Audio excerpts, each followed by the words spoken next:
မြန်မာတွေရဲ့ညံကြီးကကမ္ဘာအဆင့်မှာရှိနေတဲ့ဆိုတာကိုတက်တည်ပြလိုက်ပြန်ပါပြီ။2026ခုနှစ်ရဲ့ UGKO ပြိုင်ပွဲမှာတကဘာလုံးဆိုင်ကအဆင့်1ကိုရရှိခဲ့တဲ့ဒီကလေးငယ်လေးအကြောင်းကိုသိရင်တဲမှာဂုံယူမစုံထရပါလိမ့်မယ်။ကမ္ဘာတဝန်းကထူးချွန်ကျောင်းသားပေါင်းများစွာရှင်ပြိုင်ခဲ့ကြတဲ့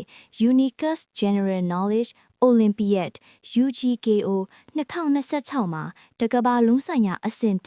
1International Ranking 1ကိုဂုံယူစွာနဲ့ရရှိခဲ့တဲ့စွမ်းထက်ရည်ရင်ကိုအားလုံးပဲဝိုင်းဝန်းဂုံယူပေးကြပါတယ်။ Grade 4သာရှုသေးပေမဲ့စွမ်းထက်ရည်ရင်ထူးချွန်တဲ့ဉာဏ်ရည်နဲ့စ조사အားထုတ်မှုကြောင့်တကဘာလုံးကကျောင်းသားတွေကိုကြော်လွန်ပြီးမြန်မာကုံကိုမြင့်တင်ပေးနိုင်ခဲ့ပါတယ်။ရှေ့ဆက်ပြီးတော့လဲကမ္ဘာစင်မြင့်ထက်မှာတောက်ပလေးကျေတပွင့်အခေဆက်လက်ထွန်းလင်းပါစီကြောင်းစုမုံကောင်းတောင်းပေးလိုက်ပါတယ်။အခုလိုဗီဒီယိုလေးကိုစုံမောင်ကြည့်ပေးတဲ့အတွက်တယောက်ချင်းစီကိုတကယ်ပဲကျေးဇူးတင်ပါတယ်။ဒီသတင်းကောင်းလေးကိုအားလုံးသိအောင်လဲ share ပေးကြပါအောင်နော်။